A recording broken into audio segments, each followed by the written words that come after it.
كثيرا طيبا مباركا فيه كما يحب ربنا ويرضى. أشهد أن لا إله إلا الله وأشهد أن محمدا عبده ورسوله. أما بعد، اللهم انفعنا بما علمتنا وعلمنا ما ينفعنا وارزقنا علما ينفعنا وزدنا علما. الحمد لله على كل حال ونعوذ بالله من حال أهل النار.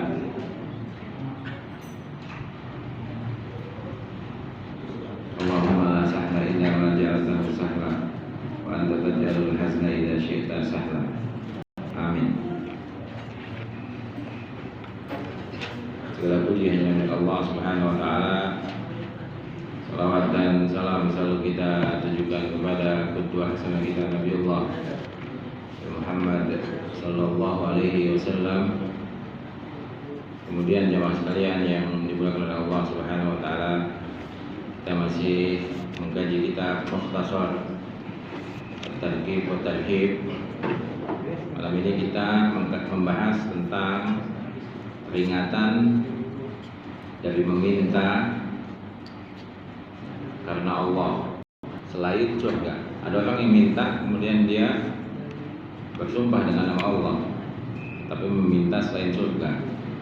Dan juga tentang peringatan untuk orang yang diminta karena Allah bahwa mereka tidak boleh menolaknya. Hadis yang pertama, Nabi Musa al-Asy'ari radhiyallahu ta'ala anhu, dari Abu Musa, semoga Allah meridhinya, annahu, bahwasanya beliau sami'a Rasulullah sallallahu alaihi wasallam yaqul. Abu Musa, semoga Allah meridhinya, beliau cerita bahwasanya dulu beliau pernah mendengar Rasulullah sallallahu alaihi wasallam yaqul, bersabda, mal'unun, dilaknat, mal'un itu di maf'ul, dilaknat man sa'ala biwajhillah, dilaknat orang yang minta karena wajah Allah. Minta, tidak minta sama manusia tapi bawa nama Allah. Yang pertama. Yang kedua, wa mal'unun, dan dilaknat juga man su'ila biwajhillah, dan dilaknat orang yang diminta. Yang pertama ini pelaku, dilaknat orang yang meminta biwajhillah, dengan wajah Allah. Maksudnya dia minta-mintanya pakai bawa-bawa nama Allah tapi minta-minta. Yang kedua, wa mal'unun man su'ila biwajhillah, dan dilaknat orang yang diminta. Ada orang datang ke kita minta biwajhillah, kemudian dia bersumpah, summa mana'a, kemudian dia menolak sa'ilahu, orang yang minta. Jadi kalau ada orang sumpah sama kita, kita mesti kasih itu. Kita kasih semampu kita. Kita mesti tolong dia. Yang minta tolong sama kita sampai bersumpah sebut nama Allah, kewajiban kita menolong orang itu. Tapi sebaliknya, kalau kita nggak butuh-butuh amat, nggak sangat penting, jangan minta-minta. Apalagi pakai sumpah-sumpah supaya dikasih, bawa-bawa nama Allah. Ini keduanya tidak baik. Yang tidak baik nomor satu tadi tukang minta-mintanya. Jadi yang pertama, dilaknat orang yang meminta dengan wajah Allah, maksudnya bawa nama Allah, dilaknat. Yang kedua, orang yang diminta dengan nama Allah, dengan wajah Allah, kemudian dia menolaknya, dia nggak ngasih. Kalau ada orang bersumpah sama kita, demi Allah tolong saya begini, kita tolong dia. Dia minta tolong berat, besar, kita bantuin semampu kita tolong semampu kita. Jadi kalau ada yang minta kepada kita, dia bersumpah atas nama Allah, jadi wajib. Falam yas'al hujran, selagi dia tidak meminta perkara yang jelek. Orang itu minta tolongnya bukan kejahatan, bukan dosa, bukan maksiat, sumpah nama Allah, ya kita mesti menolongnya, membantunya. Rawahu Tabrani wa ruwatuhu ruwatus thiqat. Hadis riwayat Imam Tabrani dan perawi hadisnya ini semuanya perawi hadis yang rawatus sahih, yang bisa dipercaya sahih. Kecuali ada seorang yang thiqah tetapi ada sedikit fihi maqal, pembahasan sedikit. Ala kulli hal ini hadis lumayan. Dilaknat orang yang minta-minta bawa nama Allah. Yang kedua dilaknat orang yang dia udah diminta nggak mau nolong orang. Diminta orang sampai sumpah minta tolong sama dia dengan nama Allah, dia nggak mau nolong juga. Ini juga dilaknat akan kayak gini. Seperti itu. Jadi kita jadi hati-hati, kita nggak bakal minta sama orang, apalagi bawa nama Allah. Yang kedua, kalau ada orang butuh, mungkin dia sangat butuh, dia nggak bakal minta sama orang lain, sama manusia. Dia sangat kepepet, dia sangat butuh, dia bersumpah dengan nama Allah, dia minta tolong. Kita kewajiban kita sebagai muslim untuk menolongnya. Dan hadis ini juga selain di Imam Tabrani juga ada di hadis yang lain. Wa ruwiya an Abi Ubaidah Maula Rifa'ah ibni Rafi'. Dan hadis ini yang tadi pertama kan dari jalan Abu Musa, dari jalan Abu Ubaidah Maula Rifa'ah bin Rafi', ada Nabi sallallahu alaihi wasallam nahwahu, sama seperti hadis di atas. Walam yazkur al-istisna, tapi tidak menyebutkan pengecualian. Ada pengecualian di akhir hadis tadi. Kalau ada orang minta kepada kita dengan nama Allah, dia bersumpah dengan nama Allah, dengan wajah Allah, kita wajib menolongnya, wajib memberikannya, selama tidak meminta perkara yang jelek. Selama dia minta kebaikan, nggak masalah, kita tolong. Kalau dia minta untuk kita membunuh, untuk memutuskan silaturahmi, ini nggak boleh.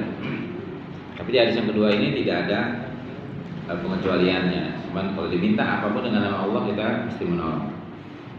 Hadis yang kedua lebih umum.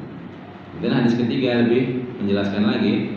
Dan Jabir radhiyallahu taala anhu, dari Jabir semoga Allah meridainya, beliau menceritakan qala Rasulullah sallallahu alaihi wasallam, telah bersabda Rasulullah sallallahu alaihi wasallam, la yas'alu biwajhillah, jangan atau tidak boleh minta karena wajah Allah, dengan wajah Allah, illal jannah, kecuali minta surga. Berarti nggak boleh minta surga sama manusia, nggak mungkin.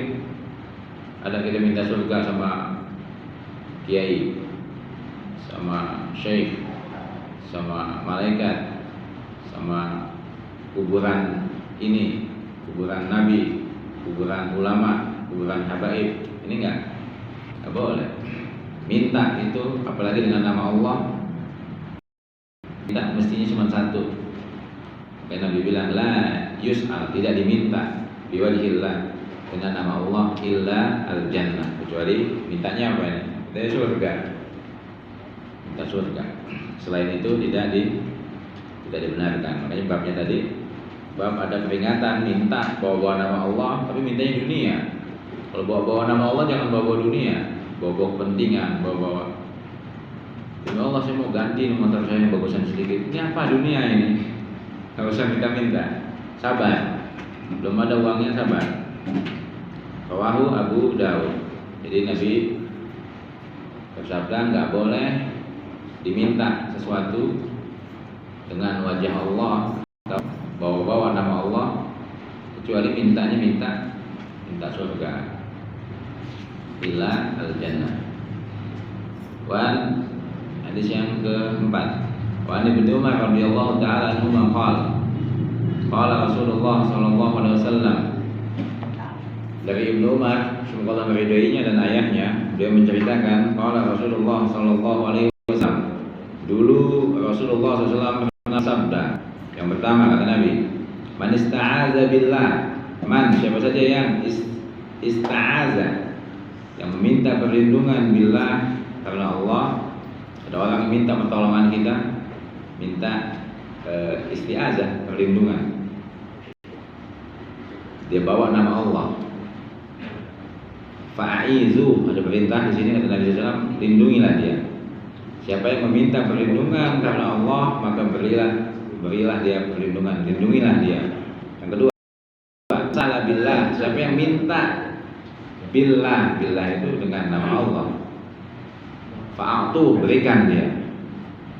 Yang minta perlindungan kepada Allah, lindungi. Yang minta sesuatu kepada kita dengan nama Allah, berikan, kata Nabi. Ini wajib, jadi hukum asalnya wajib semua.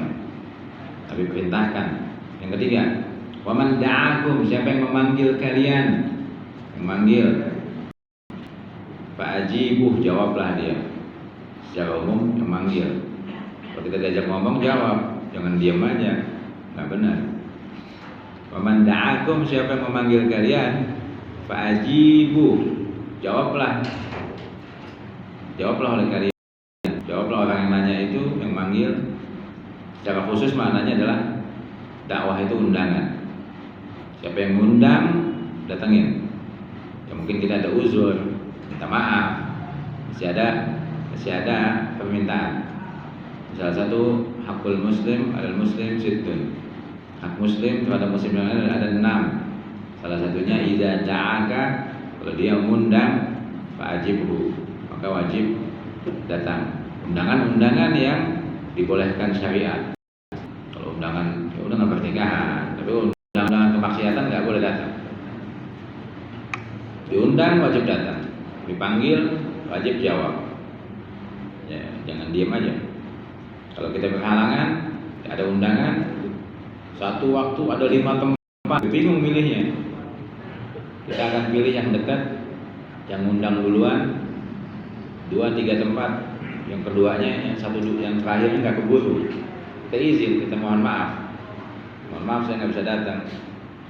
Ini jadwalnya ini kebetulan bersamaan dengan tempat lain yang lebih dulu mengundang dengan yang begitu. Dia mesti minta maaf karena mendatangi undangan itu adalah kewajiban.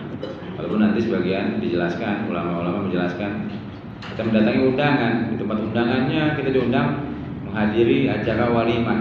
Walimah kan makan-makan, pernikahan. Atau ada dangdutan, ya udah pulang cepat-cepat. Ini kita diundang bukan buat nonton itu sebenarnya, buat menghadiri pernikahan. Ini ada beberapa hal-hal yang mungkin dilarang agama ada di dalam undangan itu.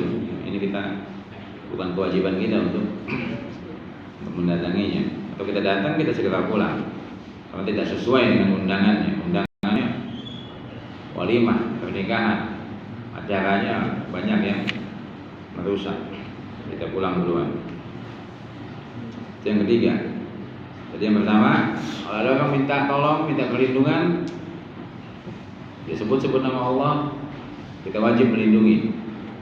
Kedua, ada orang minta dengan nama Allah, dan Nabi berikan, kita wajib memberikan. Ketiga, ada yang mengundang, kita wajib mendatanginya.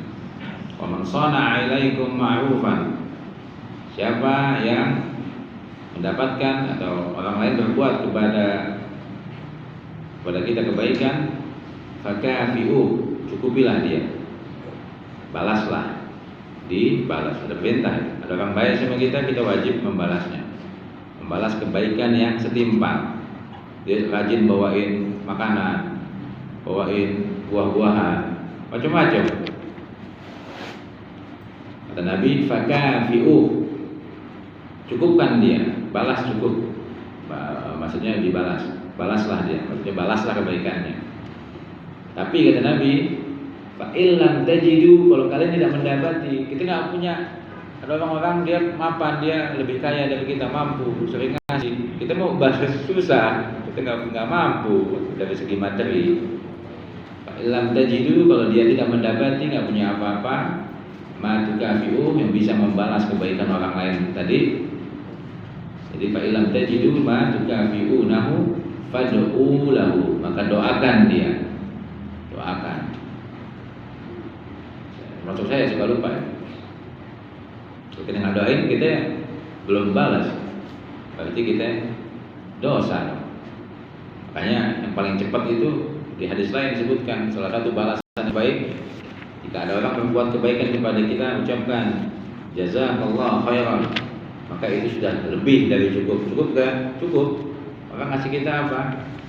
Ngasih kita mobil, jazakallah khairan, Allah membalas, semoga Allah membalas engkau dengan kebaikan.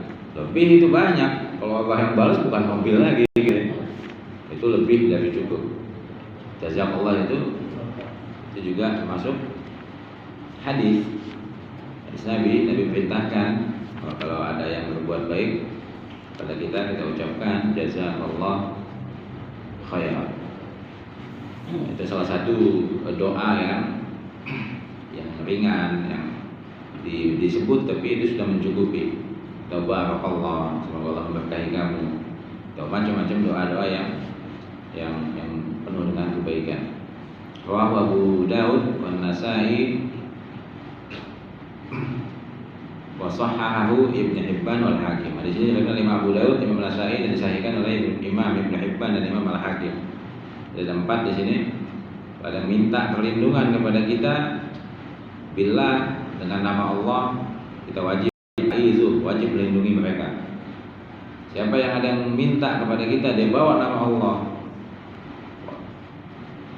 Kita kadang-kadang tahu nih orang kok suka sumpah melulu dimintanya nih. Ya kita kasih juga.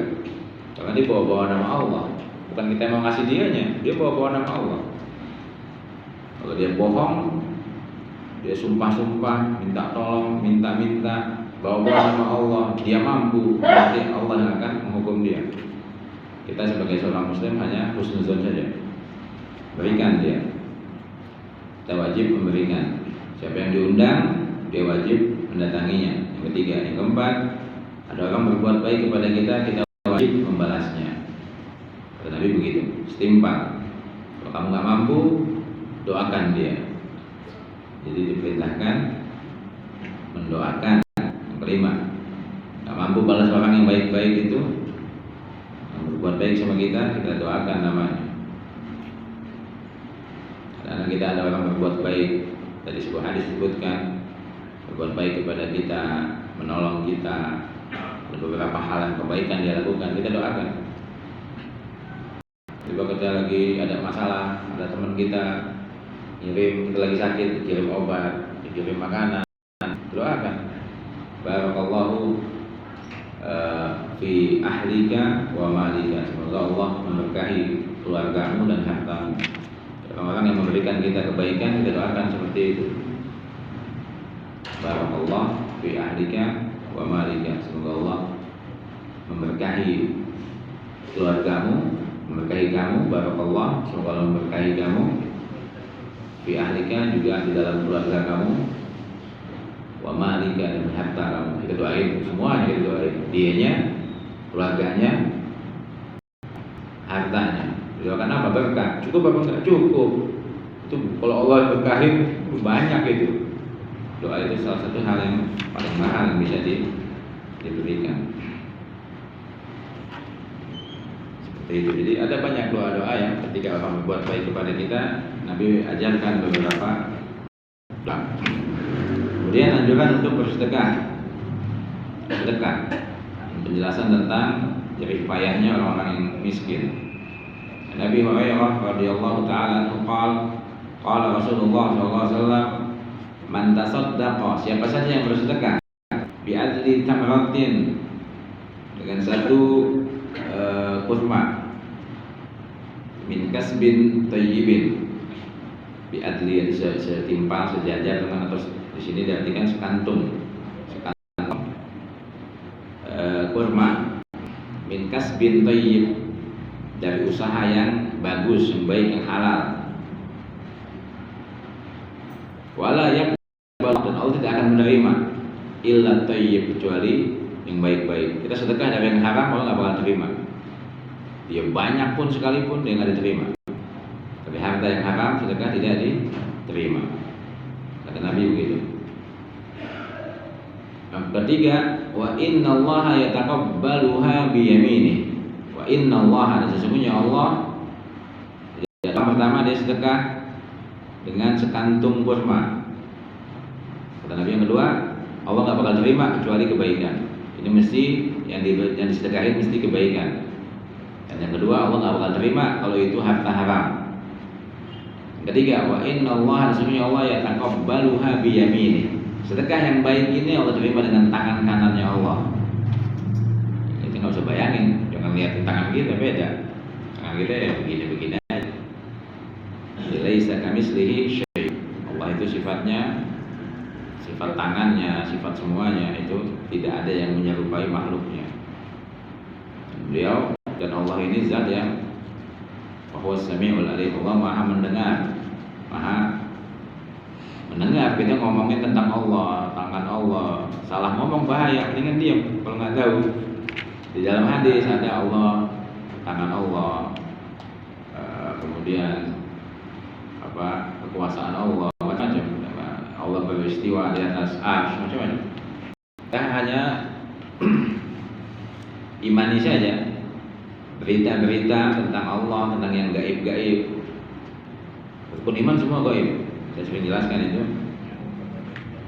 Iman kepada Allah. Gak ada orang yang pernah lihat Allah. Jadi sesuatu yang mata nggak bisa ngejangkau itu namanya gaib. Malaikat, mata kita nggak bisa melihat. Ada apa nggak malaikat? Ada. Malaikat pencatat amal kita ada di sini, ada di sini. Kita nggak pernah melihat.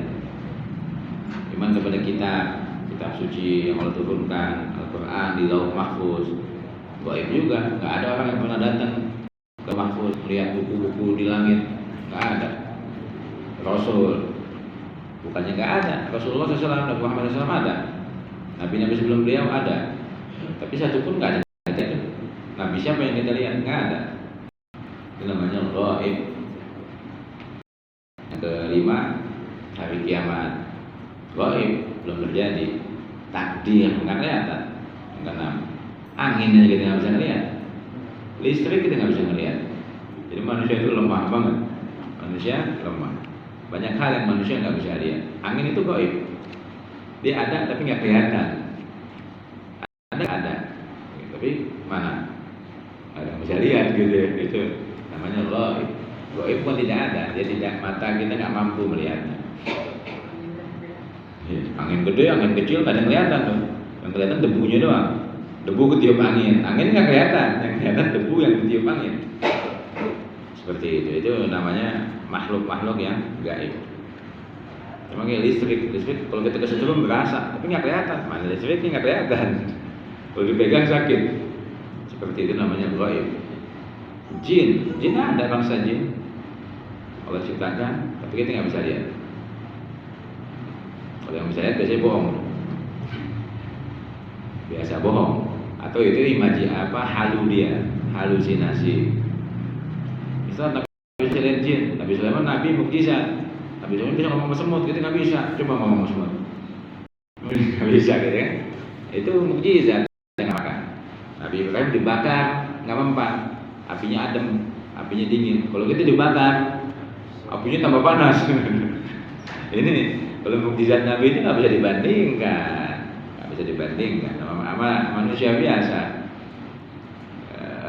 Nabi Sulaiman bisa dia berjalan di atas awan atau dibawa oleh angin, kita nggak bisa. Mukjizat itu sesuatu yang amrun kharib al-'adah, sesuatu yang menyalahi sunnatullah. Sunnatullahnya api panas, buat Nabi Ibrahim dingin. Sunnatullahnya manusia nggak bisa ngomong sama binatang. Nggak ada manusia yang bisa ngomong binatang. Kok Nabi Sulaiman bisa? Itu namanya mukjizat, menyalahi kebiasaan semesta. Sunnatullah, tradisi yang Allah tetapkan buat semesta. Nabi Sulaiman udah bisa lihat jin. Itu mukjizat. Surah Al-A'raf surah 7 ayat ke-7. Innahu huwa, sesungguhnya dia jin, iblis dan bangsanya. Dia bisa melihat kalian min haitsu la tarawnahu, dari satu tempat yang kalian nggak bisa lihat. Itu Allah yang bilang. Manusia nggak bisa ngelihat. Ya, mungkin ada pengecualian seperti mukjizatnya Nabi Sulaiman. Kalau orang cerita, saya melihat ini kepalanya begini, kepalanya begini. Itu. Kalau nggak pasti jangan diceritain, nanti terjadi kebohongan. Atau mungkin Nabi Muhammad SAW pernah bersaksi, saya pernah lihat bentuknya Jibril alaihissalam. Kata Jibril punya 600 sayap. Ini mukjizat, Nabi diizinin. Allah mengizinkan Nabi melihat malaikat Jibril. Sini ada yang pernah lihat malaikat Jibril? Ada, ini sayapnya segini, pasti bohong. ini ya kita jadi kita mau ngaku nabi atau gimana kan ini banyak kebohongan, apalagi anak-anak muda, orang tua di majlis-majlis itu, di warung kopi ngomong tentang setan, itu kebohongan semua. Mereka nggak yakin ngelihatnya, katanya setan, kolornya hijau, itu banyak orang kolornya hijau, nggak mesti setan, nggak mesti jin. Lucu ya jadi, iya, ya itu dia, nggak mesti setan itu. Merasakan ya. Dan bukan mesti jin kan, bukan mesti juga perasaan tapi kita nggak yakin itu siapa. Nah itu yang paling tepat, wallahu a'lam, Allah yang lebih tahu itu apa tadi itu yang lewat itu apa begitu, nggak ada yang tahu. Itu nggak bisa tebak-tebakan, nggak di itu, oh ini setan, oh ini jin, yang ini sundul bolong, ini kan apaan, ini nggak ada. Sundul bolong belakangnya bolong, ada beladungnya, itu apa itu film-film Indonesia. Saya kalau jalan-jalan di kuburan di Saudi, di tempat-tempat lain itu hawanya hangat. Tapi kalau di sini hawanya itu langsung merinding. Oh ini di kuburan Indonesia banyak yang sembah, kasih sajen, ayam hitam, mau minta apa-apa, minta kesaktian, minta supaya laris dagangannya, supaya sembuh penyakitnya. Jadi di situ jin-jin itu disembah, setan-setan disembah. Itu hakikatnya seperti itu. Makanya di surah Maryam itu Nabi Ibrahim alaihissalam bilang sama ayahnya, wahai ayah, ya abati la ta'budis syaitan, wahai ayah, jangan kamu sembah setan. Bapaknya nggak ngaku, cuma enggak, kita nyembah nih patungnya orang soleh. Itu setan di situ tuh, masuk ke patung, masuk ke gambar, diagungkan. Maksudnya gitu ya, jin-jin jahat masuk ke situ. Itu media-media yang bisa diisi, bisa oleh jin, gambar, patung. Kayaknya Nabi Ibrahim bilang itu setan, jangan disembah, gitu. Seperti itu. Itu tentang hal-hal yang gaib. Baik, kembali ke pembahasan Allah. Tadi pembahasannya itu tangan Allah ya, tangan kanan Allah. Orang yang bersedekah dengan harta yang halal, Allah akan menerimanya dengan tangan kanannya, tangan kanan Allah. Wa yurabbiha, dan Allah akan mengembangkannya. Riba itu riba itu apa? Tumbuh. Kita kalau utang 10 juta itu nggak lama tuh, 6 bulan utang kita jadi tumbuh, jadi banyak, jadi 12 juta kan gitu, namanya tumbuh.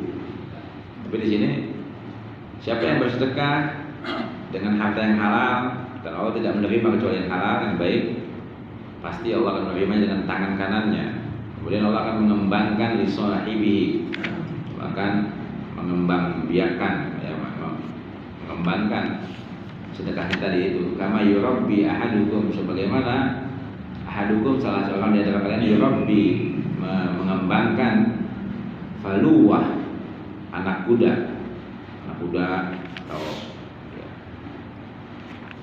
hatta takunu mislal jabal, sehingga anak kudanya banyak sampai satu gunung, satu bukit itu kudanya dia semua. Awalnya dia beli kuda yang kecil, gedean dikit dia beli betinanya, lama-lama itu kuda jadi banyak, jadi begitu. Jadi kuda kan harganya mahal, kuda kan nggak kayak kambing, nggak kayak sapi, kuda harganya mahal.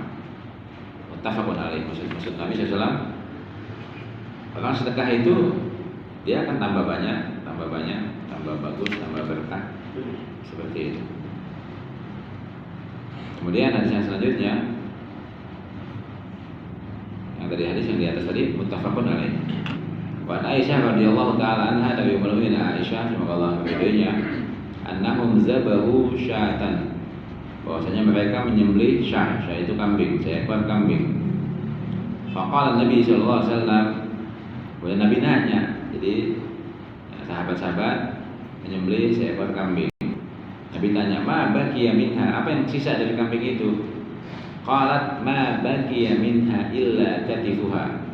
Wahai Rasulullah, ini kambing yang kita sembelih tadi nggak ada yang sisa kecuali bagian pundaknya saja sedikit, pundak kambing. kaki depan ya. Qala, kata Nabi SAW, Nabi bilang apa? Ini logika Nabi ya. Sahabat bilang udah nggak ada, habis. Semua itu dibagiin, disedekahin. Sisa pundaknya. Karena sahabat-sahabat tahu kalau Nabi SAW, kalau di hadis itu sama Syama'ilul Muhammadiyah, kitab tentang kesempurnaan Nabi SAW, Nabi itu sukanya kaki yang depan, kaki kambing yang depan. Kenapa? Dijelaskan di situ bahwa kaki depan kambing itu jauh dari duburnya, anusnya. Jadi kotoran itu jauh. Kepala kambing itu jauh dari. Kalau buntut dekat, ya boleh halal. Tapi kalau Nabi sukanya yang di depan. Nabi sukanya kaki depan. Kalau kita baca-baca hadis tentang salah satu makanan yang paling Nabi suka itu kambing, tapi kaki depannya, kaki depannya itu kalau Nabi Shallallahu Alaihi Wasallam. Makanya sahabat sisain. Mulai kambing udah dibagi-bagi, disedekahin semua. Tapi tanya sisanya apa? Pundaknya Rasulullah. Nabi bilang, qala baqiya kulluha, semuanya sisa. Ghairu katifiha, kecuali yang hilang masih, yang nggak sisa itu cuma pundaknya. Kenapa? Semuanya udah disedekahin, udah sisa, nanti ada nanti di langit, di surga begitu pahala. Nabi mau kasih logikanya. Semuanya masih tersisa selain bagian pundaknya. Artinya bahwa bagian-bagian kambing itu, daging-daging yang sudah disedekahkan itu akan masih ada sisa, masih ada di akhirat begitu. Itu yang masih ada. Sedangkan itu sudah habis begitu kan, habis. Ini mau menunjukkan bahwa sedekah itu kita menyisakan sesuatu buat masa depan kita, tabungan sejati itu sedekah. Makanya tahu tuh siapa yang buat nabung pangkal kaya, itu nggak ada di hadis. Kadang-kadang kita nabung, duitnya kebakar, kena banjir, basah semua tuh duit, gitu. Banyak kejadian-kejadiannya. Ya kalau Islam itu nabung boleh, tapi ada tujuannya. Mau naik haji, boleh nabung. Mau masukin anak ke pesantren yang biayanya sekian, tempatnya agak jauh, ongkosnya sekian, itu boleh. Nabung buat dunia itu nggak boleh. Nabung buat saya mau beli yang ini mahalan dikit, supaya kalau saya pakai teman-teman saya ngelihat itu udah mereka menyanjung saya hebat. Ini nggak boleh. Niatnya apa? Supaya dipuji. Niatnya supaya bikin dosa. Ini nggak boleh. Menabung untuk bikin dosa, untuk sombong. Ini buat apa kita nabung sombong? Buat apa? Sama, semuanya sama. Sekolah pun buat sombong nggak boleh. Sekolah ijazah, titel tinggi, semua kena. Siapapun dia, termasuk ustaz-ustaz kena juga. Tambah titel dia. Ini sayang, udah capek sekolahnya. Kalau bayarnya mungkin mahal. Capek deh pokoknya, lama. Udah capek-capek buat sombong, jadi tempat sayang, sia-sia. Seperti itu. Jadi sedekah juga kayak begitu. Kalau dibuat sombong ya, dia nggak ada nilainya. Wa Nabi Hurairah radhiyallahu taala anhu, anna Rasulullah SAW, bahwasanya Rasulullah SAW qala bersabda, ini terkenal ya di Sahih Muslim, ma naqasat, tidak akan berkurang. Ini kata Nabi ini ya, di Sahih Muslim dan Sahih Sunan Tirmizi. Shadaqatun, tidak akan berkurang. Shadaqatun min mal, harta itu nggak bakal kurang kalau disedekahin. Kata siapa? Kata Nabi. Nggak bakal kurang. Wa ma zadallahu, yang pertama, harta tidak bakal berkurang karena sedekah. Yang kedua, wa ma zadallahu abdan bi'afwin illa izzan, dan tidaklah Allah menambah seorang hamba yang pemaaf kecuali dia akan tambah mulia, akan tambah hebat, perkasa, izzah. Izzah itu hebat, perkasa. Lihat, orang yang nggak gampang marah, gampang memaafkan, orang disegani di kampung itu, dia nggak bisa marah itu. Tapi biasanya kalau sekalinya marah ini bahaya orang kayak gini. Ini izzah. Allah yang tanamkan kekuatan di hatinya. Dan ini Nabi, sahabat-sahabat begitu. Nggak pernah marah kalau setengah saudara memaafkan. Tapi kalau orang kafir disinggung sedikit habis. Ini orang yang pemaaf itu sesungguhnya dia sedang menanamkan kekuatan di dalam jiwanya. izzah, perkasaan, kekuatan. Izzah itu powerful. Kalau dia kemuliaan, kekuatan, keperkasaan. Yang kedua, orang kalau pemaaf dia nggak tambah lemah, sesungguhnya dia tambah mulia, tambah disegani. Dan ini terjadi di masyarakat kita. Orang yang gampang ngamuk, yang gampang marah, orang nggak suka sama dia. Lama-lama begitu doang marahnya. Lama-lama yang lain kesal dengan dia akan kena batunya itu akan orang udah nggak segan lagi, udah biasa, udah dikit-dikit marah, masih udah biasa. Tapi yang pemaaf biasanya dia akan punya kemuliaan, keperkasaan yang Allah tanamkan di dalam jiwa dia ya. Sewaktu-waktu itu bisa meledak. Wa ma tawadu ya. Wa ma tawadhu ahadun lillah, dan tidaklah seseorang itu tawadu, menundukkan dirinya, maksudnya dia merendah aja, nggak sombong. Semata-mata karena Allah, illa rafa'ahullahu, kecuali Allah, illa rafa'ahullah, kecuali Allah mengangkat derajat dia. Jadi orang yang tawadu kelihatannya rendah, tapi sesungguhnya dia orang yang tinggi di sisi Allah Subhanahu wa ta'ala. Dan ini benar, orang yang seperti ini sedekah baik, kemudian pemaaf, kemudian udah banyak sedekahnya, tawadu lagi, nggak berasa hebat, maaf juga, ya ini udah sifat-sifat bagus semua, maka dia akan dicintai oleh manusia. Orang seperti ini, waktu dia ngasih ngungkit-ungkit, ini kamu ini saya sering tolongin, mau macam-macam diungkit-ungkit. Kalau nggak saya nggak tolongin, kamu miskin, kamu ini macam-macam, anak kamu nggak sekolah, ngomong aja. Ini kan nggak bagus. Sedekah tapi nyakitin hati orang ini nggak baik.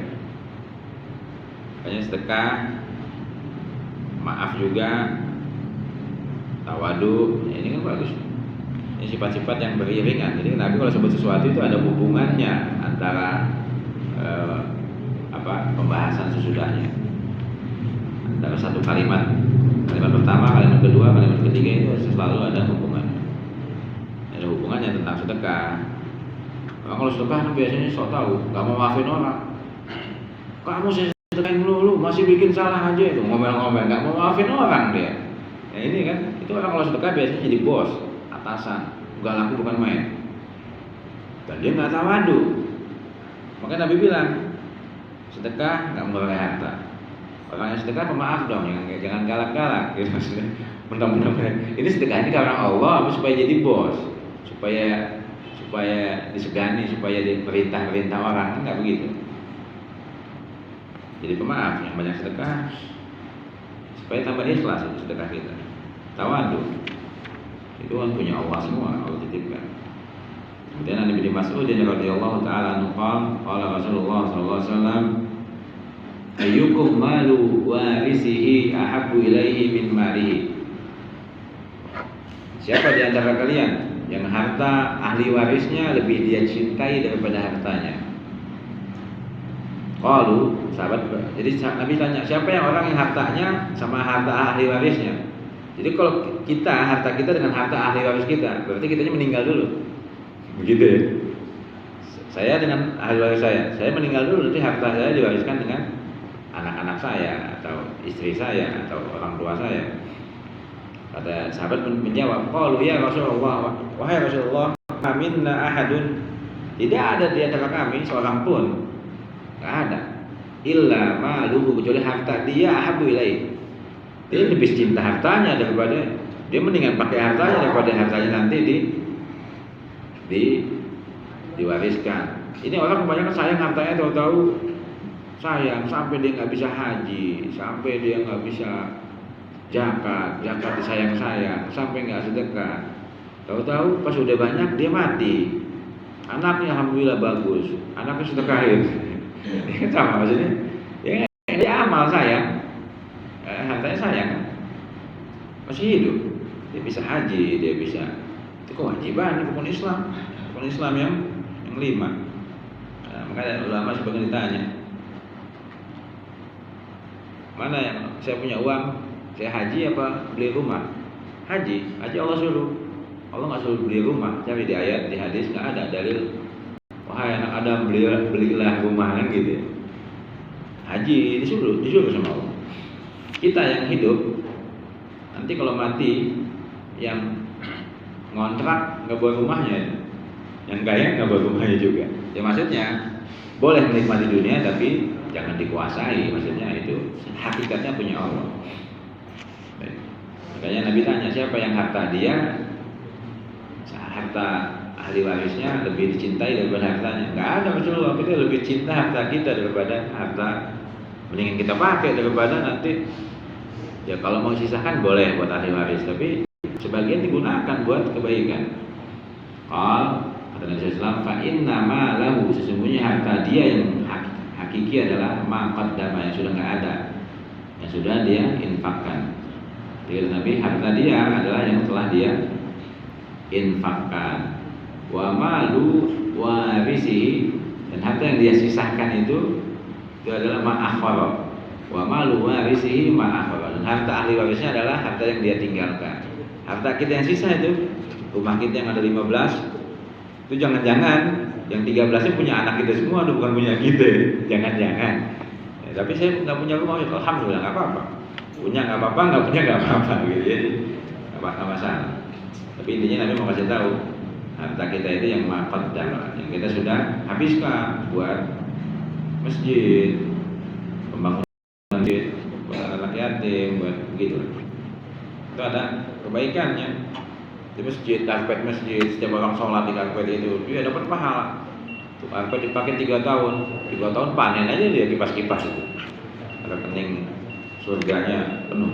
Rawahul Bukhari wa Nasai. Hadis terakhir ini diriwayatkan Imam Al-Bukhari dan Imam An-Nasai, hadis sahih. Yang salah dari saya, kebenaran milik Allah Subhanahu wa taala. Subhanakallahumma wa bihamdika asyhadu an la ilaha illa anta astaghfiruka wa atubu ilaik. Assalamualaikum warahmatullahi wabarakatuh.